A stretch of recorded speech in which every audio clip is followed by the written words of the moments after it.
Hello ஸ்வாகுட்டி. So இந்த வீடியோவில் நம்ம பப்ளிக் எக்ஸாமுடைய கிளியர் அப்டேட் பார்த்துடலாம்ப்பா. ஸோ 10th 11th 12th வந்து பொது தேர்வு இறுதிக்கட்ட பணிகளில் வந்து தேர்வுத்துறை தீவிரம் காட்டியிருக்கதா தகவல் வந்திருக்குப்பா. அதே மாதிரி அடுத்த வாரம் 12th ஸ்டாண்டர்டுக்கு பப்ளிக் எக்ஸாம் ஸ்டார்ட் ஆகுது. ஏப்ரல் 15 வரைக்கும் நமக்கு பப்ளிக் எக்ஸாம் நடக்க இருக்கிறது. ஸோ அதனால் வந்து இறுதிக்கட்ட பணிகளை வந்து தேர்வுத்துறை வந்து வேகப்படுத்தியிருக்கிறதா நம்மளுக்கு தகவல் வெளியாக இருக்குப்பா. கண்காணிப்பு அலுவலர்கள்லாம் வந்து நியமிச்சுக்கிறதா சொல்லியிருக்காங்க.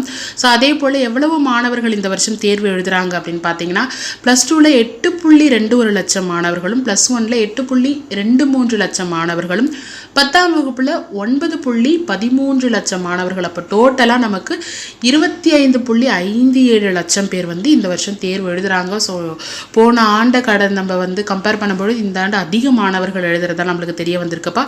ஸோ அதே மாதிரி 11th 12th வந்து 3316 எக்ஸாம் சென்டர்ஸ்ப்பா. அதே மாதிரி 10th வந்து 4113 எக்ஸாம் சென்டர்ஸும் வந்து இந்த வருஷம் இருக்குது.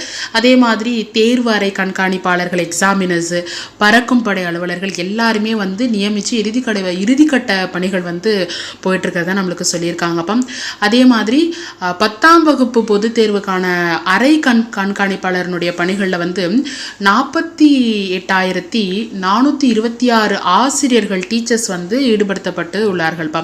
அதே மாதிரி பொது தேர்வு அறையில் வந்து 11ஆம் வகுப்புக்கு வந்து 44,236 பேரும், 12ஆம் வகுப்புக்கு வந்து 43,446 பேரும் வந்து நியமிச்சிருக்காங்கப்பா. அதே மாதிரி ஏதாவது முறைகேடுகள்லாம் வந்து தடுக்கிறதுக்கு வந்து 10ஆம் வகுப்புக்கு 4,858 ஆசிரியர்களையும், 11 12ஆம் வகுப்பு வந்து 4,470 நிலையான மற்றும் ஸ்குவாட் பறக்கும் படையும் வந்து அமைச்சிருக்காங்கப்பா. ஸோ இதற்கான அந்த லாஸ்ட் மினிட் இறுதிக்கட்ட சரிபார்ப்பு பணிகள் வந்து ரொம்ப வேகமாக நடந்துட்டு இருக்கிறதா சொல்லியிருக்காங்க. ஸோ அதே போல் வந்து மாவட்ட ஆட்சியர்கள், முதன்மை வட்டார கல்வி அலுவலர்கள் மற்றும் வருவாய்த்துறை அதிகாரிகளுக்கும் வந்து சிறப்பு கண்காணிப்பு குழுக்கள்லாம் வந்து ஏற்படுத்த சொல்லியிருக்காங்க.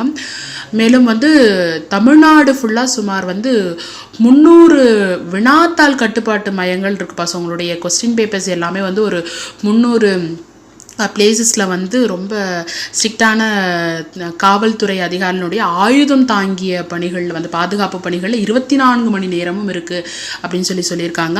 ஸோ அதே மாதிரி போன வருஷத்தை விட இந்த வருஷம் வந்து மாணவர்களுடைய வசதிக்காக வந்து தேர்வு மையங்கள், எக்ஸாம் சென்டர்ஸ் வந்து அதிகப்படுத்தி இருக்கிறதாகவும் சொல்லியிருக்காங்க. அதே மாதிரி தொடர்ந்து வந்து தேர்வுகள் முடிஞ்ச பிறகு உங்களுக்கு கரெக்ஷன் பண்ணுற சென்டர்ஸ் வந்து 150 முகாம்கள் வந்து அமைக்கப்பட்டிருக்கதாகவும் சொல்லியிருக்காங்கப்பா. ஸோ இது வந்து நம்மளுக்கு ரீசெண்டாக வந்து பப்ளிக் எக்ஸாம் பற்றி கிடைச்ச அப்டேட்டு. ஸோ இதிலேருந்து நீங்கள் என்ன தெரிஞ்சுக்கணும் அப்படின்னா, ஆல்மோஸ்ட் உங்களுக்கு